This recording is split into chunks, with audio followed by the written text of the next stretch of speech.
I am going to have to edit the hell out of this. I had no idea I was still on mute. So I apologize. I'm going to edit this for the audio. This was so terrible. Um, 3 minutes in, and this was so bad, and I apologize. I have to edit this. Um, you're watching the Big Pop 30 podcast. I am your host, Bad Guy Jack. I have to do this all over because I had no idea I was mute. I looked and I said, I am mute. That would have been the worst review show on YouTube ever. As you see me talking and you don't hear me. You just see, I apologize on my end. But, okay, let me rewind. Fastlane, they were at Gainbridge Fieldhouse, Indianapolis, Indiana tonight. They had a 5-match card. I also was talking as I realized I was muted that they had Jay Cargill show up. And they showed up, and it's clear as day that they're going to have her on the main roster, which is fine. That's cool. I personally would have loved to seen her on NXT. I think that she could have got more reps in NXT, and she would have had the opportunity to grow there in NXT. But they want to put her out there, and for me, it became more clear the last. I missed that one SmackDown, but on Raw when they were hyping up her signing, it was clear like, oh, they're gonna put her on the main roster. I thought with them showing her tonight that she was gonna play a part, or maybe show up a little bit, show up at the end in the triple threat with the women, Charlotte, Io, and Asuka, but that wasn't the case. I think they just wanted to get her on TV just to really just hype up this signing even more. So there was that. She was out there. When she pulled up into the arena, she was with Triple H. They shook hands. They spoke. You can see Triple H is really proud of this signing. And I just hope that they do very well with Jade. I think she's, if you listen to the audio podcast, and there's links to the audio podcast, we do an audio podcast here on the Big Pop 30 podcast.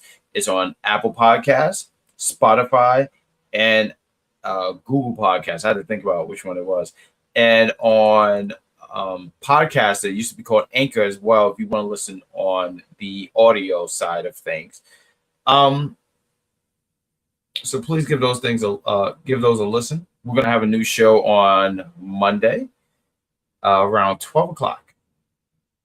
But the show opened up with Judgment Day, Finn Balor, and Damian Priest going against Cody Rhodes and Jey Uso for the Undisputed Tag Team Championship. I thought this was a great way to open up the show. Judgment Day matches are usually very chaotic to begin with, and I thought this was a smart way of opening. I didn't think this match was bad. I thought this was fun. Once again, I can't express enough how important it is for having a hot opener. The Judgment Day, I don't usually go by move on these matches, but Judgment Day, for the most part, in the beginning, I do want to point this out.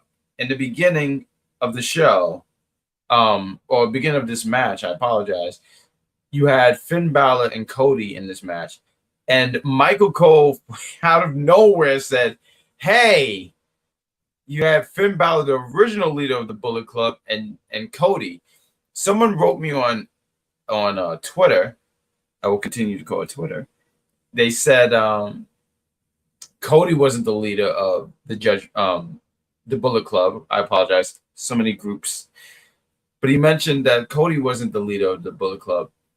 And I don't think Michael Cole was trying to put that out there as Cody was the leader, but just say he was a part of this faction that is still going to this day. I believe it's still a thing in New Japan. I'm not big on New Japan, so I couldn't really speak on that intelligently. I know there's a Bullet Club in AEW because they are gold. And they had a show tonight, Collision. Something I said before when Collision first was formed and they said it was going to be on Saturdays, I said that just seemed like a weird time slot. And I still think that. I still think it's a weird time slot. But I'm pretty sure there were people who still watch Collision over Fastlane. The only thing I know about Collision is that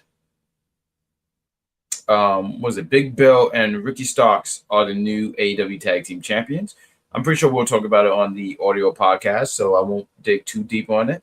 I didn't see it, but I was surprised that FTR dropped those titles.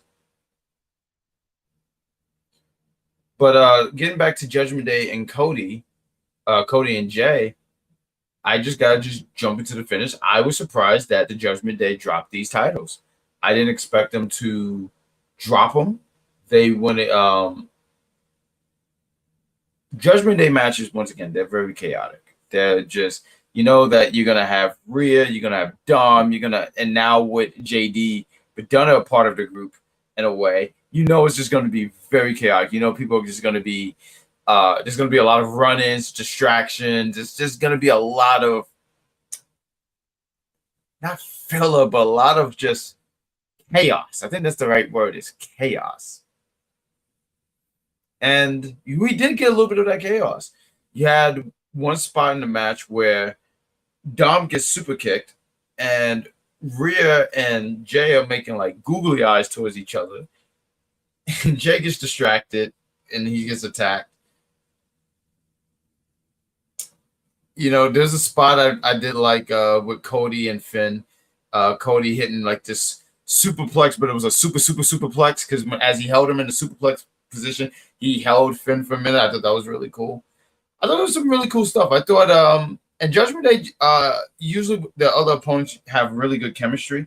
I thought that, and I think what I liked about Cody and Jay going against the Judgment Day is it was different because there's this thing going on Monday Night Raw where you have Judgment Day and there's different variations of them going against Kevin Owens and Sami Zayn. So Cody and Jay going over.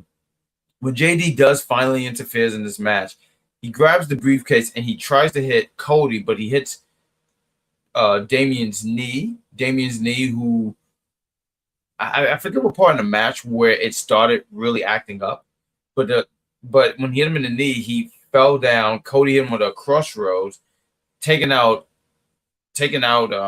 Damian. Jay Uso does a flip over the ropes, hitting Finn and JD. And I was surprised when I was seeing this. I was like, whoa, because my pick was Judgment Day on retaining. And I was wrong. And they do this like modified version of the 3D, right? So Jay is holding Finn. Cody does the Cody cutter, hit it, boom. Then Cody hits the crossroads, pin Finn Balor, and we have new tag team champions, and Jay Uso and Cody Rhodes. Just me, Us, is really the thing. And I was surprised by this. I did not see that happen. And hey, Jeffrey, thank you for joining.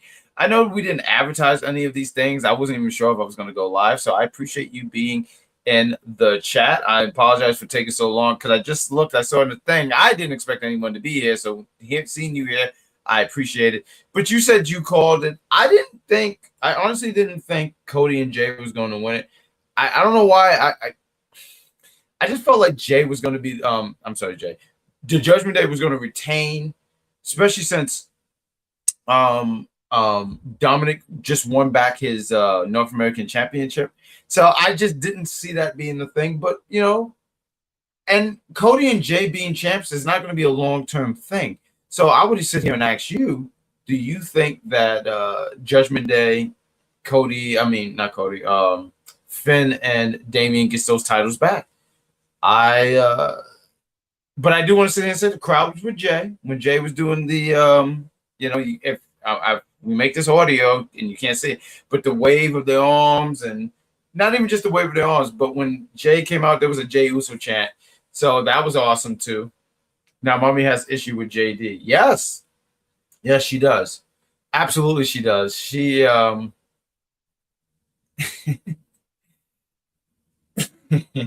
sorry, it's funny because like without Rhea, I just feel like the Judgment Day falls because she's the actual leader of this group, right? She is the one who is holding this group down together.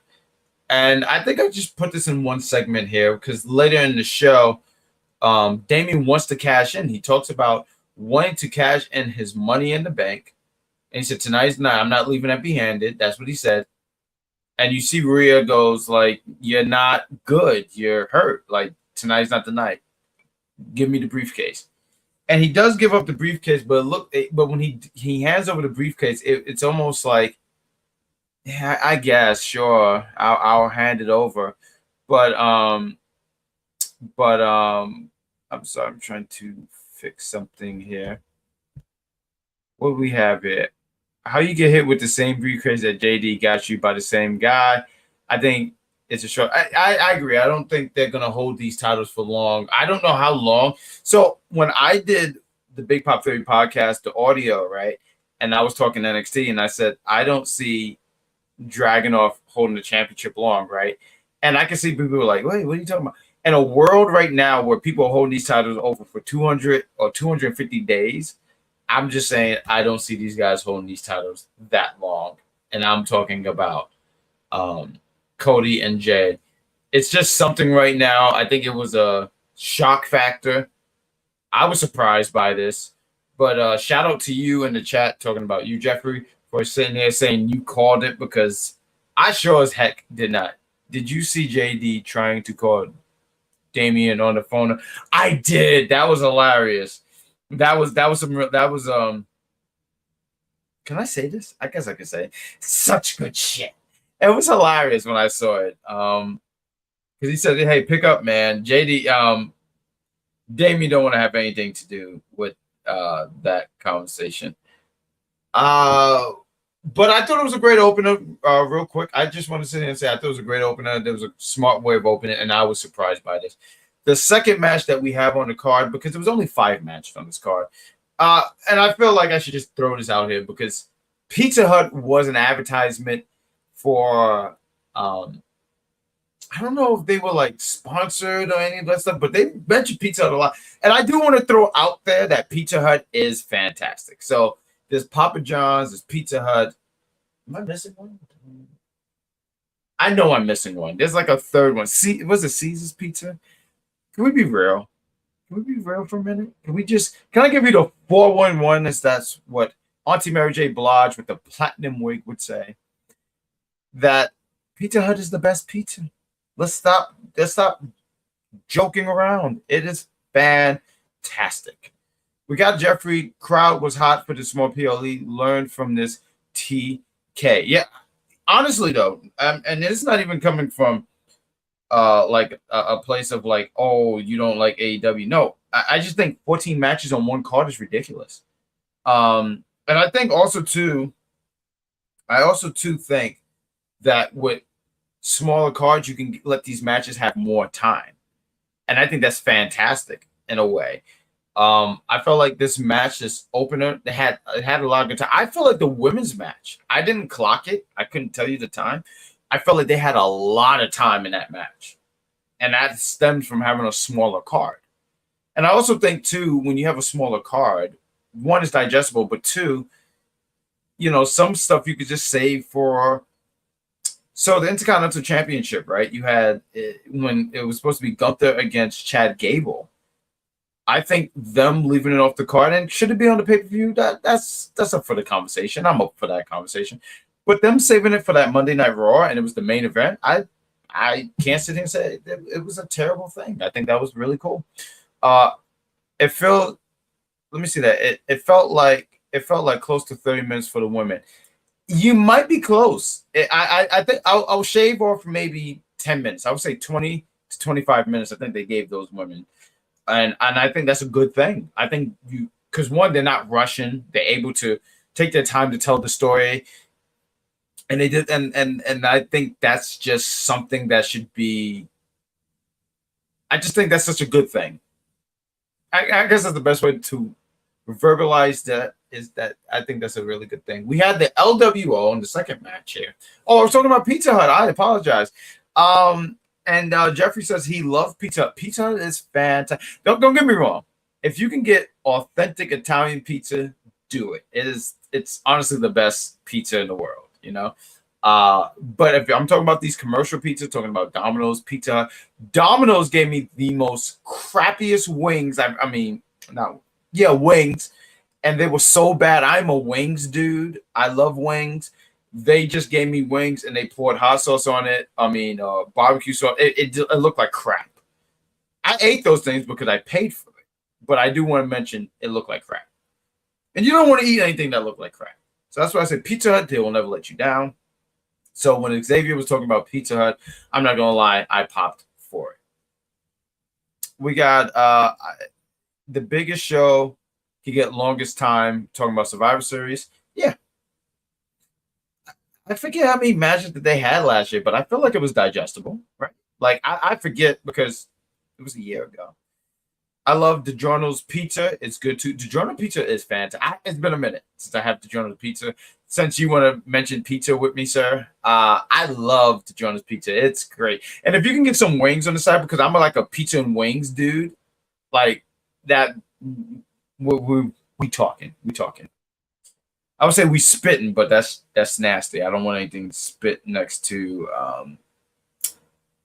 I don't want anything spit next to me. That sounds awful.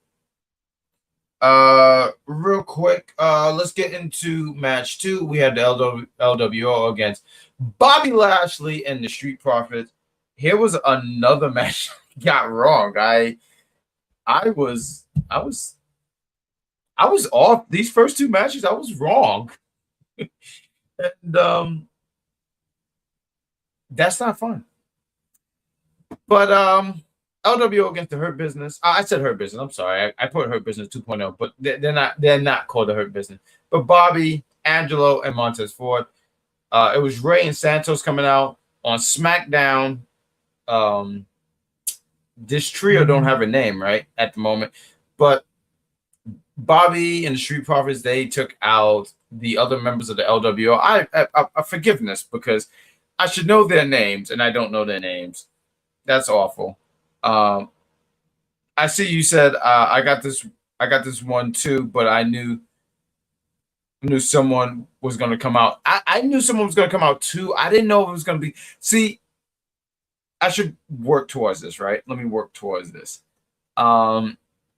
I'm not gonna lie, the last emoji that you shared, Jeffrey, because I see apple, and then I don't know what's going on. I guess that's spit, right? Thank you for joining me on this chat, man. It makes the show a lot easier, so I appreciate you being in the chat, Jeffrey. I know I give you a hard time on the other shows, but I like to believe that you understand that, it's bad guys' way of sitting there saying too sweet. But the LWO starts up with Ray and Santos. Bobby and the Street Profits, they do take advantage of this 2-on-3 match. They and you have Ray and Santos, they're showing some sense of life. They're showing that they can hang in there, but the numbers are a little too much for these guys. You got Bobby who's like, Bobby's a horse. Not a horse. I'm sorry, he's not a horse, but he's a dragon. I always think about his name, the nickname that he had on Impact all that time ago when he was on Impact. Yeah, guys, remember that? He was on Impact. You remember what his name was? The Walking Apocalypse. It's ridiculous. You should bring that nickname back. My point is, when it's a 3-on-2 and Bobby's on the other side and making it 3, you in trouble. The Street Profits, I feel like they were trying to win Bobby's approval. Bobby said, "Show me something" a few weeks ago. The Street Profits started showing a little bit more of a ruthless side. And I was disappointed that they lost. I was very, very disappointed in that. Ray and Santos, they're holding their own. There's a spot where there's no one in the corner for Ray to tag in. And as he's going into the corner, Selena Vega gets involved too. She has like a meteora, I believe, on Montez. And shout out to Selena Vega. She's fantastic. She's a Queens girl. I'm from Queens. So I got to sit here and say I'm not going to sit here and say anything bad about her because she's from Queens. But as Ray's trying to climb to the corner and there's no one there, Santos is on the ground. We hit unfamiliar music, and it's Carlito. Carlito is out here. I don't understand why they changed his song. And not even to sit here and be like, man, his original theme was something I bought my head to. No, that's not it. But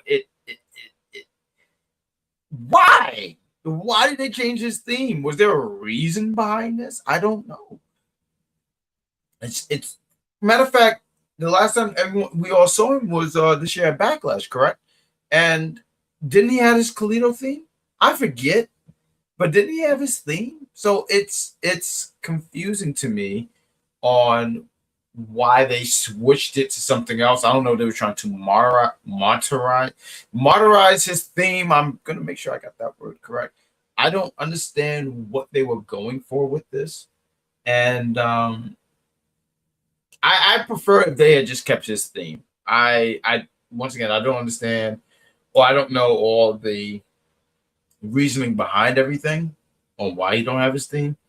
I heard his theme. I was like, I guess sure. If it if it makes if it makes people happy, I wasn't happy. Jeffrey puts in the chat. Yeah, he did. He did have it at Backlash. Thank you for that, Jeffrey, because I forgot.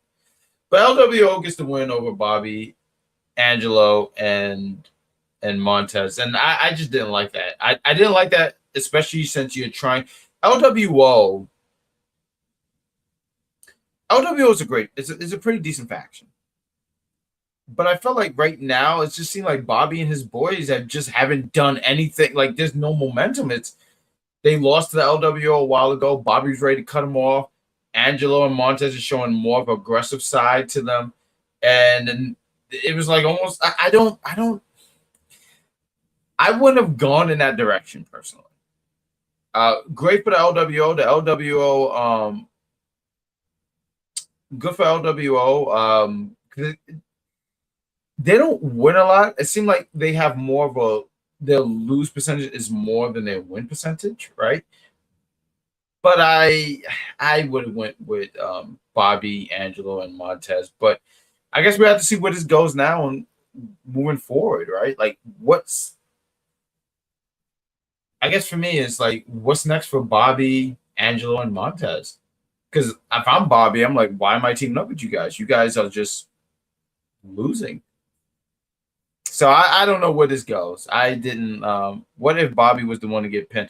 I think if Bobby was the one to get pinned, Angelo and Montez could have a reason to be like, why are we listening to you? They could sit there and go like, why? What are you talking about? We got the deal. I feel like you're new into the chat. I've never seen this name, but I dig the name. Welcome to the Big Pop Theory podcast live stream. Thank you for being here. We got Kalito in 2023. Really? Shit. Well, he said shit is lame. I wouldn't even say it's lame. First off, look at Kalito. Kalito is in probably the best shape of his life. I forget. I'm pretty sure he's in his 40s. But my boy looked like he's ready to work. I wasn't huge on Kalito back in the day. Talking about 04, 05. Matter of fact, there's a picture, and I'll say this with you, Jeffrey. Because you're on Twitter, and I see how active you are on Twitter. But there's this picture of Kalito and John Cena and said, "Friends reunite." And I'm like, didn't Kalito get this man stabbed? Like, let's stop it. Let's not do that. Kalito is signed to SmackDown and have merch. Or he already has merch already? I shouldn't be surprised by this because, like, AEW now they have Adam, right? Because he's not Edge anymore. But Adam, and they already have his merch, so I shouldn't be surprised. But it's almost kind of amazing when you hear like, oh, they already got merch. I'm like, already? And you're like, right, of course they already have merch. I shouldn't be surprised. We got they was blindsided. They was, but I don't think Bobby is going to take that lightly. I think Bobby is someone who's going to be like, we should have still won, and might even look at.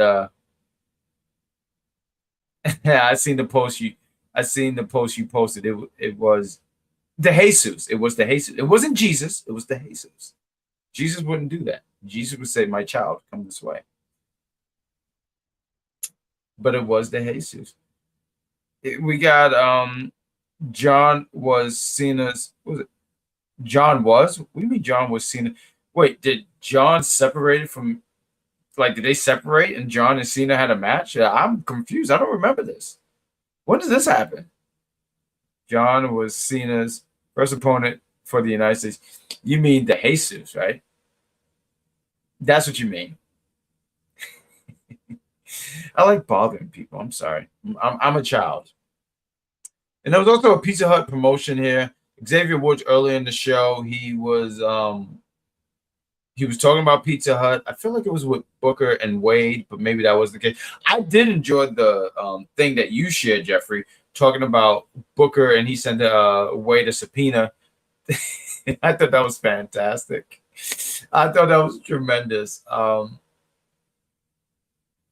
I thought that was fun because he should be sent a subpoena because what are you doing, Wade? And I like Wade. I think Wade is fantastic. I want to say I miss him on NXT, but having Booker on NXT and Jeffrey, you know, because I do the review on NXT for the Unpopular Review show. Booker is so great. I'm gonna make sure I say Booker because I feel like I'm saying Booker, but it's Booker.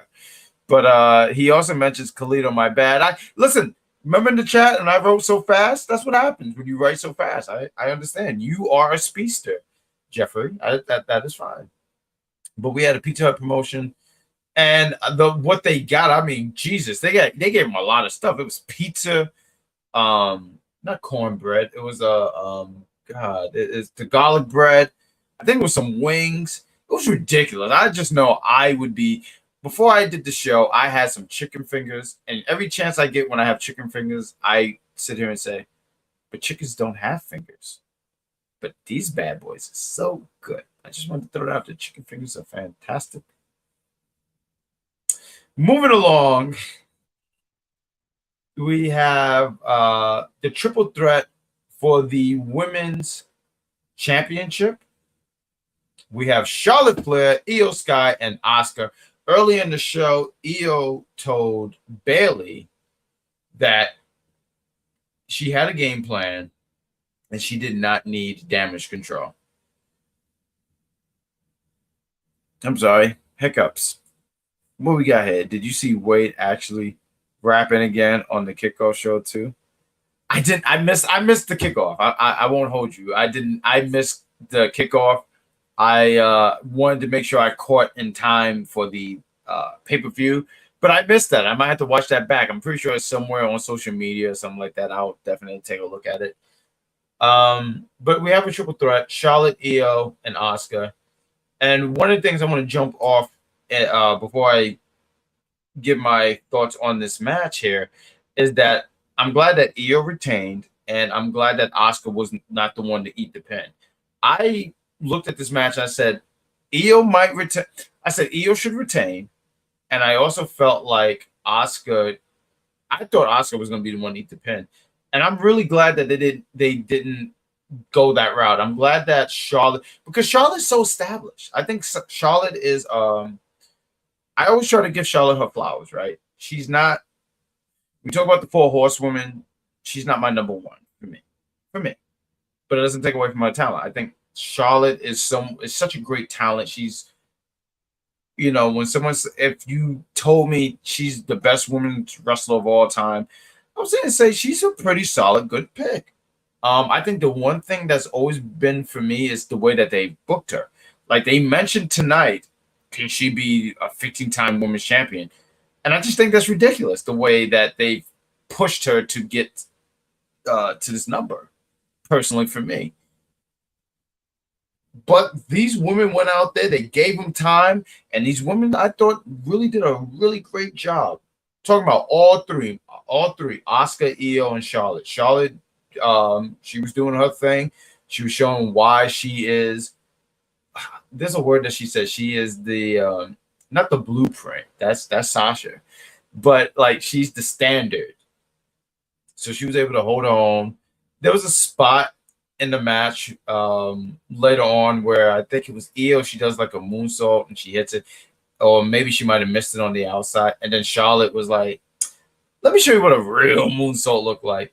And her moonsault is really not that good because she's so big. So like when she does it, she's always landing on her feet. But she has a mean corkscrew flip. I do want to throw that out there. And this match, as it's going along, it looks like Charlotte is going to retain the women's champion. Not retain. I'm sorry. Win. I apologize. I meant to say win. But it looks like Charlotte is going to be the one to win this match. She hits the figure eight on Asuka. Asuka, there was the visual tap, and I don't like that personally. I didn't like that, even though it didn't count. I just didn't like that. I didn't like that. I wasn't a fan of that. But Bayley comes out there, even though Bayley was told earlier that by Io that, hey, I don't need you out here. Just no. Just no. And but she comes out there, and when at the end of this match, when once again when Charlotte has the figure eight and Asuka is tapping, you see in the corner, you see Io, she's setting up for the moonsault. She hit the moonsault on Charlotte, pinned Charlotte 1, 2, 3. And I appreciated that Charlotte was the one to eat the pin. Asuka, she's going to be on Tuesday. She's going to be going against Roxanne Perez. Good luck, Roxanne Perez. I like Roxanne Perez, but Asuka's going to hurt her. She's going to hurt that young lady. And I appreciate that they protected Asuka and not Charlotte, and not because Charlotte. I appreciate that, and I'm trying to word it the best possible way. I appreciate that Asuka was protected, and because Charlotte can eat a pin. At the end of the day, Charlotte is a first ballot Hall of Famer. Let's be real, folks. She's going to be breaking the record. She's going to 15. I feel like before the year's up, she's going to hit 15. Next year, she's going to surpass 16, 17. I don't know what number you want to stop at, but my point is she's surpassing 16. She's most likely going to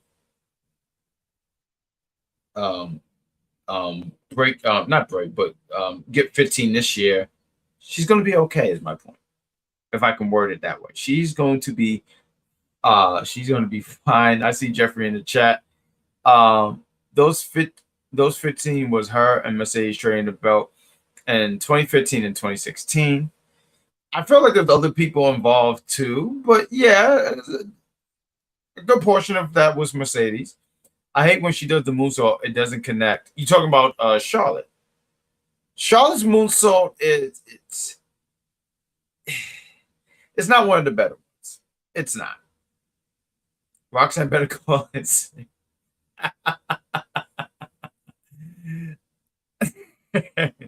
She should call in sick. She better, but she's not. Roxanne is someone who goes out there every night just to because that's what she is. That's what she does. She goes out there. She doesn't just phone in work. She does the damn thing.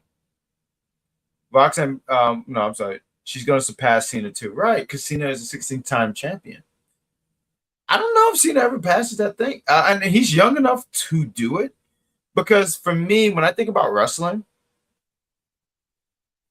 when I was growing up watching wrestling, and I feel like you can relate to this too, Jeffrey, because we're not far apart in age, but I remember watching wrestling, and Ric Flair and Hogan were in their freaking 50s wrestling.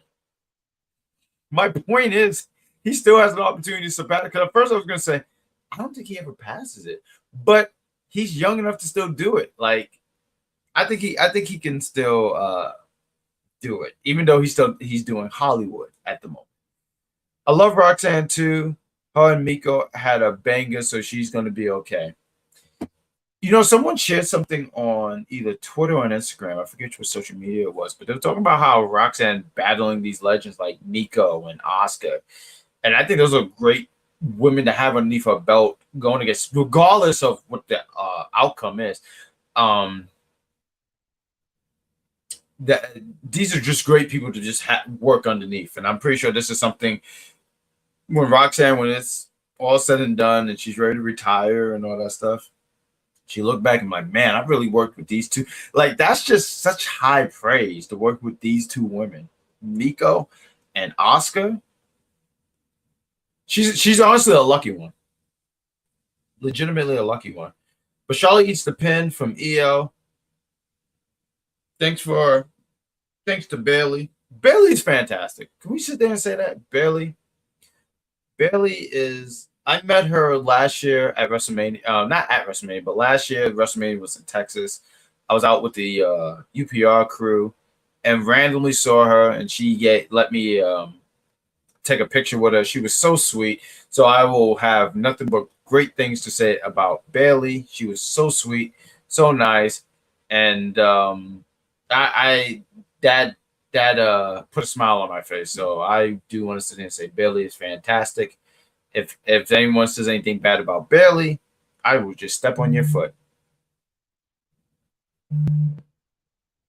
Yes. Someone sent me a message. That's why I stopped talking for a minute. Matt McAfee, he comes out.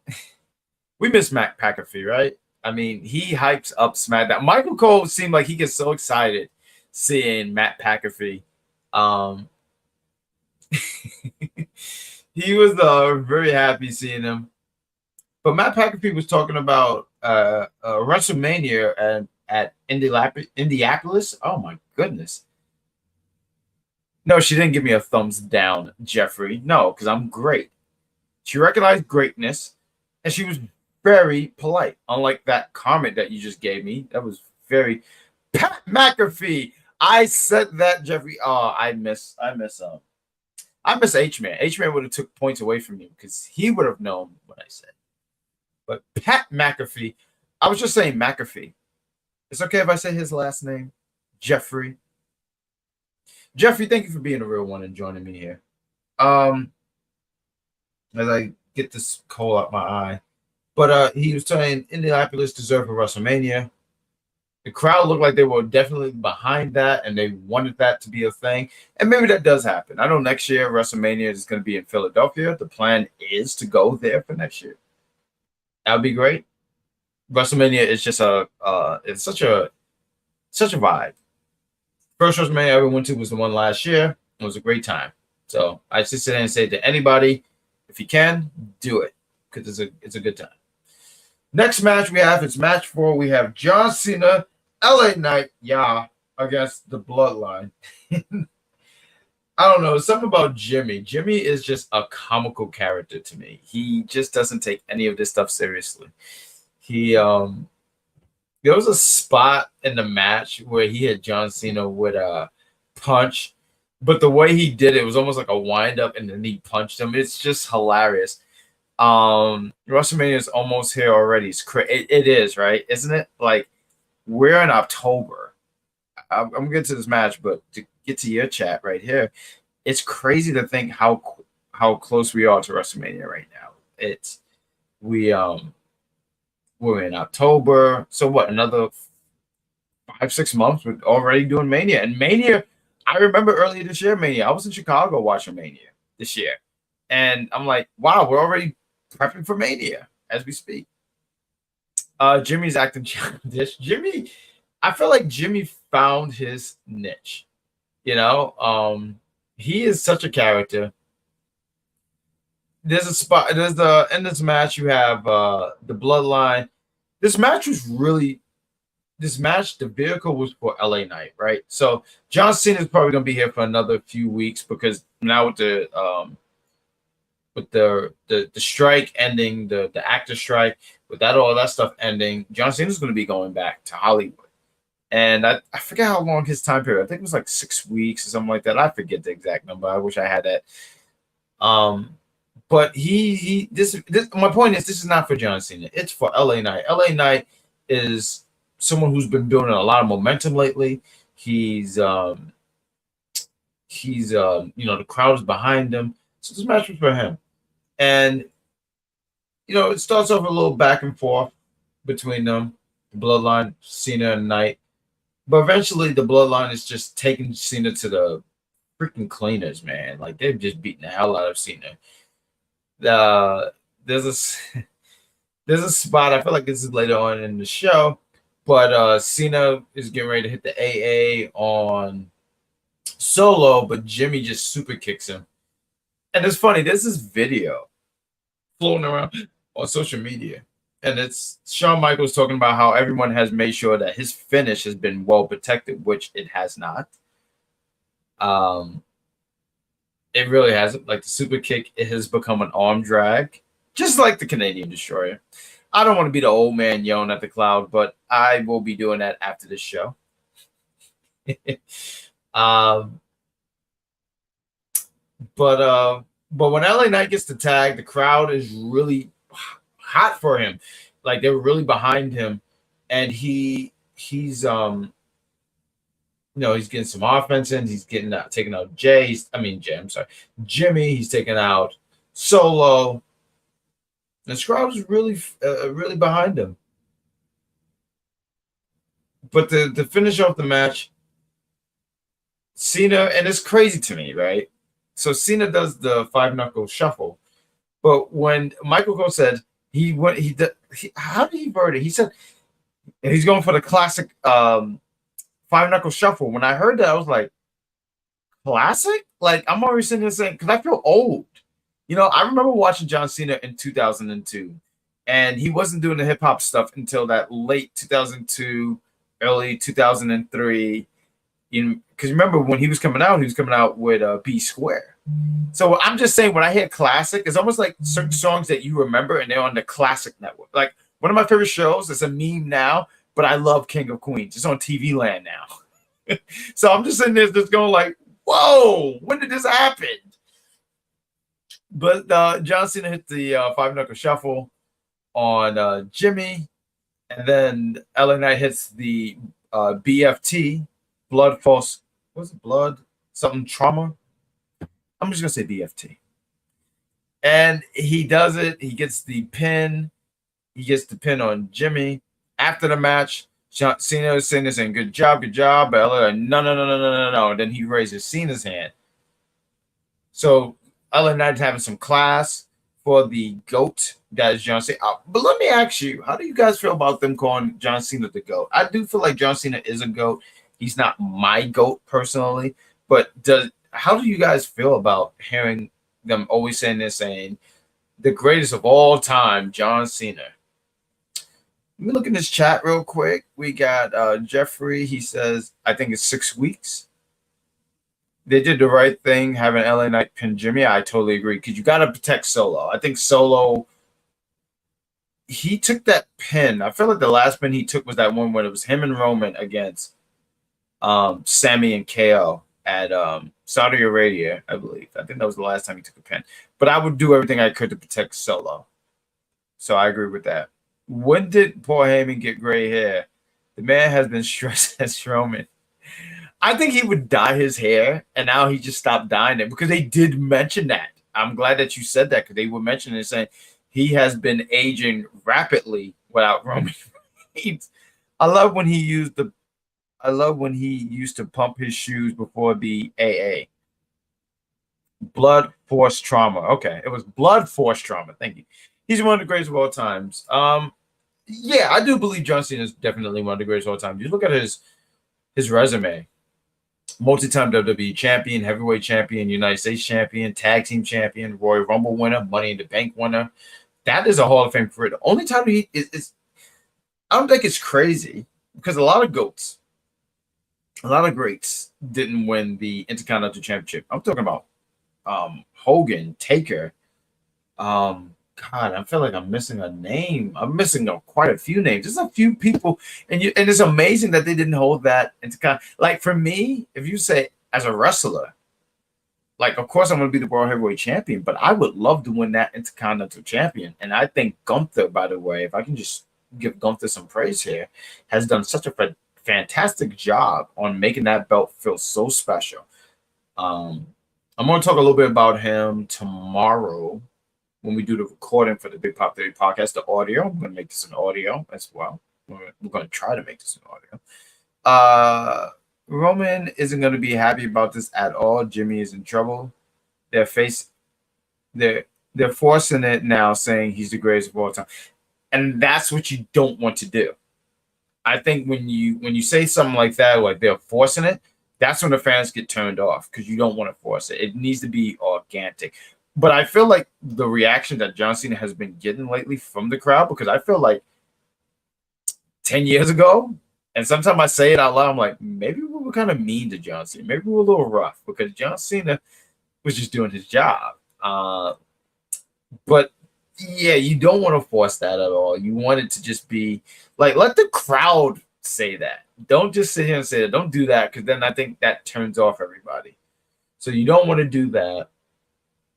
And we get to the main event. We have Seth freaking Rollins defending his World Heavyweight Championship against Nakamura. This match went how I thought it would go. Talking about Seth retaining his championship.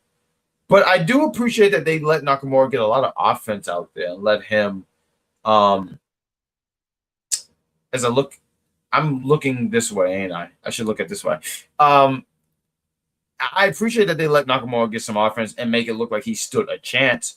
There was a spot where Rollins, when he Irish whipped Nakamura into the table, he fell down, and then he got curb stomp. I thought that was pretty cool. But I did like this spot more, though. This spot I really, really liked more. There was a spot where I think Seth was either leaning on the table or he was at the table, and Nakamura hit a Kinshasa through the table. I thought that was fantastic. I thought that was cool. And I appreciate also, too, that they fought in the crowd. Because it's a last man standing match. A lot of times they just want to keep it in the ring. No, go all around. Go around the arena. Go in the crowd. I would be cool if they did a backstage thing, right? Like they went backstage and they're by like trucks and stuff like that. I think that would have been even cooler. But I do appreciate that these guys did they just didn't keep it in the ring. The spot where they climbed up the ladder, they were on the outside. In Nakamura, he had missed, and I feel like I didn't do the women's match justice, because I should mention in the beginning of the match, I thought it was great that Asuka opened the match with Mist, like immediately. She was like, "No, I'm not playing no games." Mist, and she missed Charlotte Flair. I just wanted to throw that out there because I did not add that originally in my notes, but I did like the spot where he sprayed mist, red mist, mind you. And you see Seth falls through the table on the outside, the announcement table.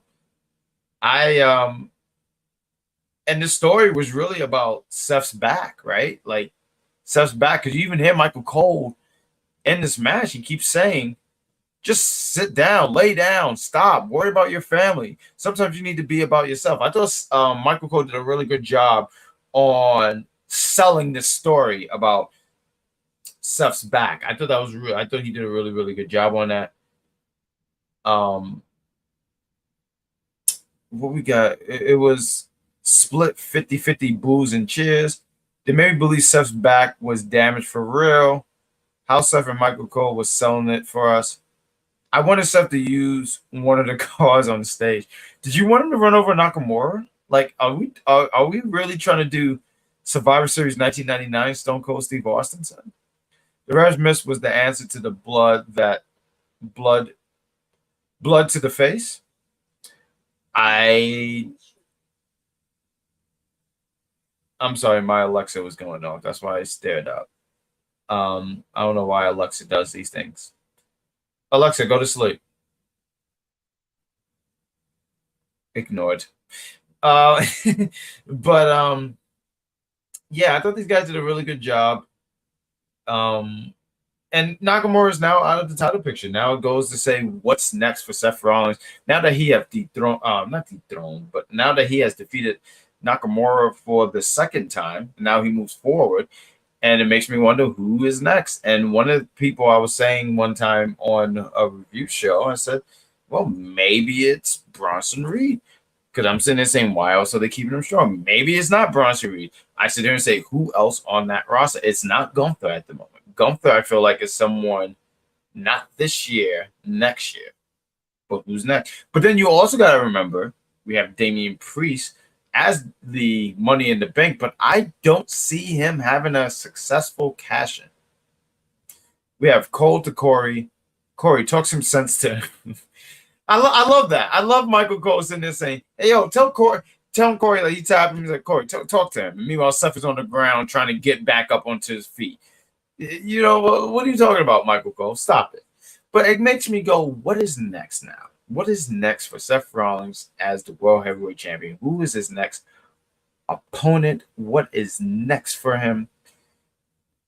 And that was the show. It was 5 matches. It was digestible. I usually, when I do a review, I try to make it go in a whole hour and stuff like that. But I feel like, you know, in the 50-minute mark, and I messed up earlier. I'm gonna have to somehow add that audio, the video where the first 7 minutes is me talking and not realizing I was muted, which is hilarious. But I don't do that. Don't do that, Jeffrey. Don't do that. That's very immature. Don't do that. Don't do that. Why would you do that? Why would you even put that in there? He's not next. He's not next. Don't do that. Don't say who's next. Don't do that. Don't do that, Jeffrey. You think you're so funny, don't you? Did you see Jade make her debut? I did. I did. I spoke about it a little bit earlier. She pulled up into the arena and her shaking hands with Triple H. I was mentioning how, my thoughts. I was like, hey, I would have loved for her to just debut in NXT, get some reps down there. She didn't even have to stay down there long. I think when people hear NXT, they're like, what, she could stay there for like 5 years? No, I'm like, she could probably stay down there for like 6 months and then get called to the main roster. But I also thought that she was going to be somewhat involved or maybe be seen for the women's match, and that wasn't the case. So, I mean, she's called up. She's going to be on the main roster. I just hope that they do well by her. I mean, I think she's a star. She has the look. She has the presence. I just think she needs a little bit more reps in the ring. But I think that she's going to make a difference is my point. So like I said, I would have loved for her to be in NXT. I know I keep saying that. I would have loved for her to be in NXT. But her on the main roster, take your time with her. You don't have to put her in these big money matches right away. And just do well by her, because I just think that she is someone you just take your time with. We got I think she's been training. And doesn't have to go to NXT. That's my feeling. She probably has. I have a thought, but I just want them to take their time with her, because even now people are already sitting there saying her against Bianca Belair. No. Take your time. Bianca Belair, Rhea Ripley, Charlotte Flair. I'll throw Bayley in there. You take your time before she gets up to and facing these women that I mentioned. Asuka, Io Shirai. Take your time. Let her get some reps. I just think that's so important. Let her get familiar. Let the audience get familiar with her. Like I said, just take your time. Take your time is our main thing. Same, I would have loved her in NXT. Cody introduced her in NXT. I never thought that.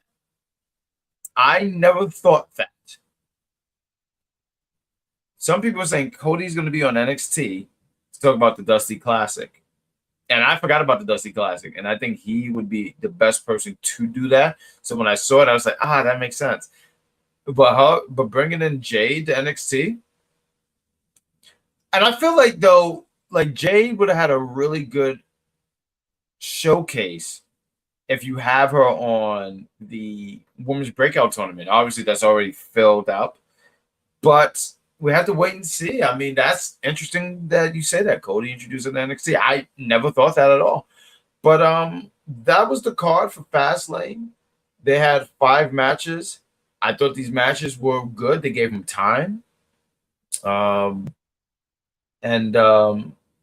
Now we're on the road to Survivor Series. And I look forward to being back for Survivor Series, what we're trying to do here for the Big Pop Theory podcast. Once again, it's an audio podcast. We talk about the week in wrestling. We talk about Monday Night Raw. We're throwing a little bit more of NXT in there. Talk Dynamite. It's Friday Night SmackDown and Collision, which I did not watch because it was a pay-per-view tonight, and I wasn't going to pick Collision over Fastlane, but we'll have our discussions. One of the things I do want to talk about on the Big Pop Theory podcast is how Hulk Hogan's a liar. Like it's ridiculous how much he lies. But this is the show. Please subscribe to the Big Pop Theory podcast, YouTube on Thursdays. It's usually my co-hosts ShaySawyer and Cat We Trust. They do a fantastic job talking about NXT, giving their thoughts, and they speak and break all these things. I'm usually in the chat. I'm just there to just disrupt things, mess things up. I love chaos. It's my thing. Small PLEs have more time, bigger PLEs, longer time. Absolutely. See, Jeffrey, no funny. Maybe eventually there'll be an AEW review show, but I don't want to stay up to 2 a.m. Like I just don't. I'm no, I don't want to do that. Love this dynamic.